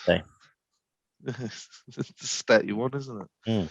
6 tries to Parramatta, 2 to the Tigers, 6 out of 6 conversions, and 2 out of 2 for the Tigers. 2 out of 2 penalty shots for the Parramatta. 83% completion, played 71. 39 out of 47 sets, played 27 out of 38. 8 line breaks to 4. 46 tackle busts to 20. 15 offloads to 10. 1 forced dropout by Parramatta. 306 tackles, played 334. 5 ruck infringements to 8. 0 inside the 10 for Parramatta, 1 for the Tigers. 4 penalties conceded to 9. 12 errors by Parramatta, 14 by the Tigers. 2 sin bins to 1. Lussick with 46 tackles, Little with 45, Nathan Brown with 159 metres, and Talau with 166. Moses missed 3 of 10 tackles. Dewey made 4 and missed 6. Little and Walters both missed 7 tackles. Supercoach points, Moses with 112, Gutho with 97. 3 other players before you got down to Jacob Little on 69. Ollie? A great performance. 2 players in particular I want to highlight. One, Regan Campbell-Gillard in the forward pack. A monster performance, not too unlike his 2018 that he had at Penrith. That probably his best season thus far, one of those performances. And Mitch Moses, he loves a blinder against the Tigers, doesn't he? Just an amazing show from him. Well and truly in control of that side in the game. But again, I'm not ready to jump off the narrative that he might, just be putting in the performances to get that contract signed, because since he's now signed it, it's his first good performance. And again, it's against the Tigers. So we'll see how he goes from here. And Gutho just being Gutho. Mitch Moses is the best player in the comp for turning a 20-point lead into a 40-point lead. And that's the only time you need to worry about Mitch Moses. So, we won't see him off nobbies come finals time, but we'll put it this way: when he's got his tail up, when they are versing the Tigers as well, they usually have the opportunity to turn a 20-point lead into a 40-point lead too. So exactly, there it is. Barney? Tigers just got belted out of this game, especially through the middle. Like, Para's pack wasn't great, but it was a hell of a lot better than what the Tigers forward pack put up into this. Then Para just had complete control through the middle of the field. Papali'i with 12 tackle busts, like on that left edge, gave them a hell of a night out there. Parramatta just ran harder and played smarter and defended shit tons better than what the Tigers did. This was probably one of the Tigers' worst performances of the year, I thought. It was the worst from realistically. Definitely the worst from the forward pack. I thought the forward pack would be a bit more up for this. Didn't help. I think you said there was 8 set restarts. 6 of them seemed to happen in space of about 20 minutes. Space of 10, 15 minutes. Yeah. And then the Mickey Mouse sin bin, and then Jacob Little with 4. Basically, every time we had momentum, he dropped the ball, which yes. I don't mind him as a player, but he killed every time we had an attacking raid off his own bat there with an unforced error. So it just felt like the game passed us by. Tigers were on the back foot for the majority of this game. But like you said, kudos to the Parramatta forward pack. I thought RCG was good. Nathan Brown was coming off the back fence. I'm starting to get sick. Every time Nathan Brown gets tackled, he wants to roll around and whinge. Is starting to annoy me. That's been happening for years. Yeah, I know. But anyway, it was good. Papali'i was absolutely sensational. I thought he had a quiet few weeks, but he was back to his best there. When that's all happening, it lets Dylan Brown look good, lets Mitch Moses look good. I want to were the first to pod him. Obviously, we mentioned the first to pod him, but Waka Blake was good again, and Opachik was good. So It was. Yep. um, There was probably only 4 or 5 blokes from the Tigers that rated a mention. Little, Brooks, and 12 were the best 3 out of that pack, and then you had Stefano and Seyfarth. Yeah. Seyfarth growing into being quite a good back rower. I think he'll end up probably starting by the end of the season, but we'll see how we go there. The rest of the team had question marks around it. Paramount had a couple of disappointing players, but as a whole, their team was good. Much better than the Tigers. Dewey had a day out. I think that's the worst game I think I've ever seen Dewey play. But I just don't. I'm now at the point now. You can't just play him in the centres. He's our best player at 6. He should be playing at 6, and he looked at. I don't know if he's a bit lost out there or he just had a bad day. Which maybe he did. I think he gets cranky because he's not getting his hand on the ball as much as he wants to be honest. I think they want to keep him away from Brooks to let Brooks do what he does, but it's just not working. And Billy Walters, was okay. Defensively, not great. And buys not the answer. So I think you've just got to put him back there, get Mamalo in there, and move on. Mitchell Moses 3 points, Papali'i with 2, and Gutho with 1. Yeah, I'm fine with that. I gave Papali'i 3, but only because fuck Mitch Moses. But I thought Papali'i was good. But either way, obviously I can't argue that. And I want to give honorary mention to Waka Blake. You had for 2 weeks in a row now, and even the Para fans don't like him, but I think he's been really good since he's come back, except for the fact he doesn't. The first game he came back wasn't great. No. The last 2, he's been good. Yeah, he killed Sivo off a couple of times. Sivo probably could have scored a couple of more tries. Sivo should have scored the first 2 tries untouched if he passed the ball. But anyway, we're 2 for the Tigers. They're still the Tigers. Melbourne will put 50 on them this week, and then we'll worry about playing Brisbane after that. You know what will happen?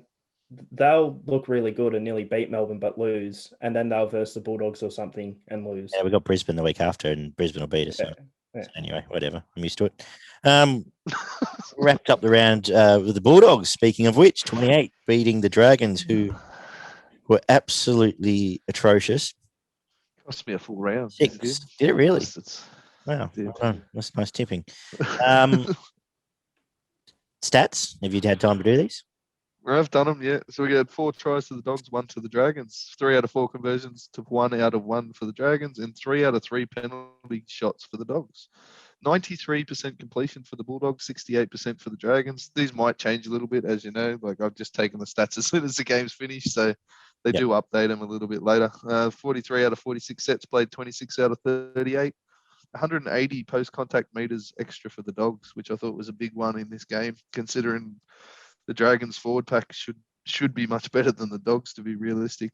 4 line breaks to 1, 35 tackle busts to 16, 8 offloads for the Dogs, 3 for the Dragons, 0 40-20s and 0 forced dropouts, 299 tackles made by the Dogs and 445 made by the Dragons.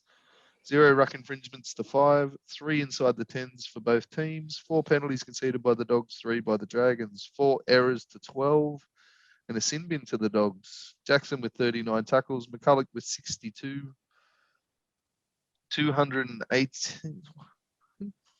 I've done it again, can't read my own handwriting. 218 metres from Meany, that's him, from the Bulldogs, and 129 for Williami. Hopper missed 3 missed tackles. Laurie missed 6. And Williami missed 4. Avarillo with 106 Supercoach points. Elliott with 91. 2 other players before you got down to McCulloch on 63 points. I don't know how that works considering he made 62 tackles, but we'll see if that gets upgraded in the next couple of days. Yeah, well, Barney, you got me in the draft off Jack Bird's last run where he had fucking 4 tackle busts in one run. So that's heaps good. And me captaining Matt Dufty, who got his Dufty on. We'll see. They'll change those points. You probably end up getting me. I don't think any of those are getting any more points. Okay. I had Jared Beale and Matt Dufty. I'm going well. Energy and effort from the Bulldogs was tremendous. I thought they were great. The first 20 minutes of this game I thought this would be the worst game of the year, but then the Bulldogs actually clicked here. Yes. Really good. Energy was great. This was their best performance by a combined forward pack all year. I thought Jackson was great. Matt Dury had his best game of the year, and Adam Elliott took 8 blokes with him when he scored a try. So, Hetherington. and Hetherington was good. So as a combined pack, and we said, going back to the bold prediction show, I said there is something there if they get it together. And for once they got it together. Jerry Marshall-King helped. Some nice clean ball out of dummy half and a couple of nice runs from him. He looked pretty dangerous and everyone looked better as a result. Nick Meaney moving back to 1. He doesn't, every time he's gone back there, he's looked good. Meaney, he's got more pace than the rest of them, and that worked as well. And I'll let you elaborate a bit more, but Averillo as a result was great. It was tremendous. Very good effort from them against a very, very ordinary Dragons side who it probably showed up exactly why they haven't re-signed Dufty, and a bit of concern. Especially that one on the try line where he just ran way past the bloke who was getting the ball and trying to get the outside man, and he just walked past him and scored next to him. Yeah. That was a really bad read considering the bloke's meant to be the fullback telling people where to set up in defence. But there's probably been 5 or 6 games this year where the Bulldogs have completed this well and made, bugger all errors, but they haven't been able to conjure up any points whatsoever. But today they did. And it came off the back of Averillo and Jeremy Marshall-King. They were the 2 blokes that were setting up the ball playing. Wakeham had one of his better games, but I still cannot understand why he's playing 7, to be honest. I did watch young Flanagan in the reserve grade game today, and he was probably not anything better than what Wakeham put out today. So maybe there is something behind that. But yeah, I'm not sure Wakeham's the answer either, but you've got Burton coming in there. The Dragons were dreadful. Yeah. It's had to be one of the worst performances I think I've ever seen this season. They were as bad as when they played the Sharks a couple of weeks ago, and we said it was the worst game in the world. What? And this one, could have been if the Dogs played like they normally do, but they didn't. I actually have nothing positive to say about, except for McCulloch making 60 tackles. How can you take anything else out of anything on anyone? Vaughan's fallen off a cliff. Vaughan wasn't too bad today. Josh Kerr doesn't. Their best forward. Yeah, that's true. Kerr doesn't get enough minutes. No, he doesn't. And the rest, I don't even want to talk about. Bird's probably the only other one that showed anything today. And but they got some serious problems. Oli? Well, you bring up Canterbury's forward pack, and I think, for a pack that we've been putting shit on all year, it was a great performance. Luke Thompson's probably happy he got to, have a bit of a rest, I guess you could say, but he really didn't, because he still had a well-put performance. Yeah, it was great. He had some help for once. He just wasn't carrying 6 pot plants with him today. Yeah, exactly. But one player in particular from the Bulldogs, Nick Meaney, was on fire. He had a blinder of a game, and it's interesting. I heard light whispers yesterday that apparently Melbourne are interested in Nick Meaney for their Addo car replacement. So maybe Meaney's got wind of that and had a blinder so he can leave the Bulldogs. And they have signed Coates, but I don't know. Well, Meaney's also a bit of a versatile player. Would probably start off in reserve grade, but he could be a. Well, the thing is that they are losing Nico Hines, so they will need a fullback as well. If Pappenhausen's going to be on representative duty and that's true. The thing is, I don't actually know what the Dragons' plan is now, because you forget Dufty's going, Norman's going.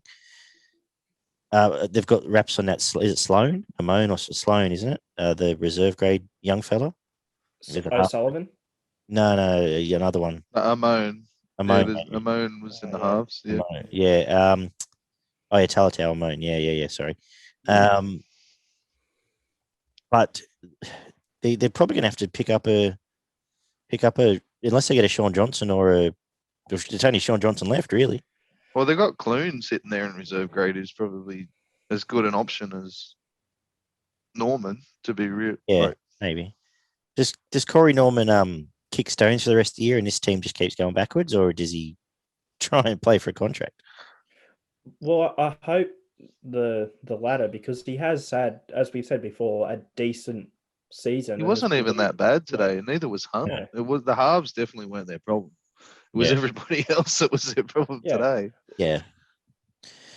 Even though the Dragons scored the first try, but I didn't even think that they were at any point in this game that they were going to be the winners in this game. No, well, they were owned. Even though they scored that first try. They were owned from the first minute, and then they were repeat setted back into the game, basically, the Dragons, and then at least the ledger balanced out and the best team won. But yeah, I don't know. Do we need to talk about this anymore? I was over Rillo's best performance, I think, of his career today, to Hmm. be honest. He was brilliant. And Jeremy Marshall-King, he's been much maligned. A lot of people put shit on him in there as hooker, but he's definitely a better option than Katoa in there at number 9, that's for sure. No, mate, there's not much else to say, to be honest. I didn't think Jackson deserved to go to the bin, but No. That and the one in the Tigers game they were both jokes. Sean Bloor, yeah. I'm still not sure what he did wrong, even watching the replay. But anyway, so good for the Dogs. Hopefully they can. That if they play like that with that intensity, they'll beat Brisbane. They'll beat a couple It others. was Elliott's best game of the year. Yeah, agree. They might even get Broncos to win back-to-back spoons. The dream lives on. Ed Josh Jackson, 3-0, but he was great as well. So they all stepped up and they were good. 3 points out of Rillo, 2 points Marshall King. Are you going to give the 1-2 Thompson or Meaney or Elliott? All right. Oh, yeah. One to Elliott. Just before our time runs out here, we will get to. You've got a peanut of the week, Ollie. I do have a peanut of the week, and it's sort of a bit of a sad one because it's someone I am good friends with, I'd say, a fellow page, a podcast. You guys probably already know what I'm going to talk about, but it's just too peanutable for me to let go. So I must apologise to this person who will remain nameless, but it's to do with the Cam Munster, Liam Martin situation. Of course, Cam Munster getting fined for kicking Liam Martin in Origin. This person then went on to put onto, well, first they actually commented on my post about it and said, well, what about Liam Martin's punishment for the late tackle? First of all, late tackles happen multiple times every game. If we're penalising them all the time, then, the game would get very slow. And usually the reason why they're let go is because the risk of injury is quite low. Players rarely get injured as a result of it. So I don't really think we need to worry about that, especially when Cameron Munster replied with a kick. It's Origin. Unless you're taking the legs out or the head out, it's game on. Move on. Yeah. Well, I've got the exact post now that this person would go on to upload, and the post is Liam Martin goes unpunished for blatant late tackle on Munster. And in the description, they say Cameron Munster is on the judiciary chopping block for reacting to a blatant late tackle from Liam Martin while Martin goes unpunished. I don't want to bag this guy out too much because I read through the comments on this post and he got a flogging, let's just say, as I unfortunately understand a bit, but yeah, it has to be peanutted for this week. I've got a peanut as well, just a quick one. All the idiots that are going on about the arrogant thing in the game, honestly, fuck off. Seriously, but Australian sport in general has this massive tall poppy issue, but I didn't see anyone saying Gutho was arrogant yesterday after his patting blokes on the head. I didn't see anyone saying, you're allowed to, I want to see the best players in the world think they're the best players, and they're allowed to think they're best players because that's what makes them the best players. For 8 years, no one whinged about Cam Smith and Billy Slater carrying every time they scored a try in Origin, and now they're worrying about the Jerome Luai thing. Fuck off. Anyway, that's my pot plant. Let the players enjoy themselves. More emotion, mate. That's exactly right. When something goes your way, you yell and scream and yahoo, and it's just the way it is. Exactly. Move on. Speaking of pot plants, though, do you have one, Ollie? Pot plant. I am going to pot plant the Dragons. Barney? I'm going to pot plant Dewey. As I said, I thought it was his worst performance that I've ever seen him have, even when he was at Souths and he had a couple of stinkers there. But 54 minutes, 7 runs for 35 metres.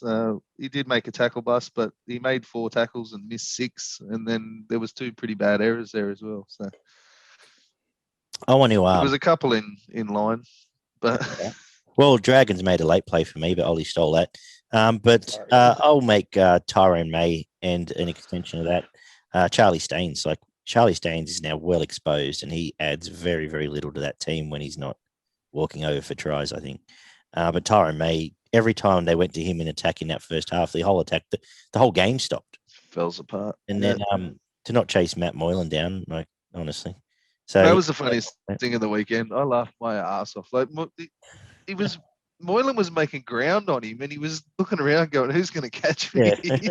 And he was running away from Tyrone May. That was he can't run away from Jared Wallace. That fucking anyway. But like I said, I would now be looking to have other players even come off the bench of Penrith after those two efforts back to back. Slap of the week, I may as well go first. Just for his couple of kicks, Cam Munster, you can be slapped for that. Yeah. Wake up. Fucking oath you can. You're the Australian 5'8". Pull your head out and play like one. Barney? I'm going to go with Marsky. 21 minutes, 1 run for 10 metres, 12 tackles and 2 missed tackles. But that, just the stupidity to turn your back and cop a bloke with an elbow. Like, yep. If you're jumping up to try and take the ball, don't turn your back and then swing around with your elbows fucking flying around everywhere. And it was a turning point in that game, as I said. It gave Titans all that momentum, and it was just stupid. Ollie? I'm going to slap Sam Walker, and I don't want to talk about it. All right, who are you going to salute? Finish on a high note. Salute. I am going to salute Jerome Hughes because, for me, it was the most complete performance I saw from any player this weekend. Fair enough. No, I'm going to salute the dinner suit. DCE. As I ran through his stats before, I think he left Jerome Hughes in the shade, to be honest, and he wasn't even, fucking, he could have done more, even though he had 3 try assists, 21 runs, 13 tackle busts. He was enormous. I may as well. We'll complete the halfback set, but I'm actually going to salute young Sam Walker just to annoy you, Ollie. But, why do you hate me? Like, no, he copped a flogging. He's been bashed all year. He snapped one to win the game and then to ice it. For an 18-year-old, he gets enough props, but to come back on and do that first half an hour was tremendous. Just hitting blokes on the chest. Yeah. So just for those last few minutes, but yeah, like you said, as a performance from a young kid, copping a flog and going off, come back. 3 halfbacks with our salutes this week. That's good to see. That aren't named Cleary. So that wraps up our review show, boys. Good job. We got through it. We'll be back on the hopefully Wednesday evening or Thursday evening to talk about the upcoming round. To look forward to round 14. But apart from that, lads, enjoy the rest of the week, and we'll talk to everyone shortly.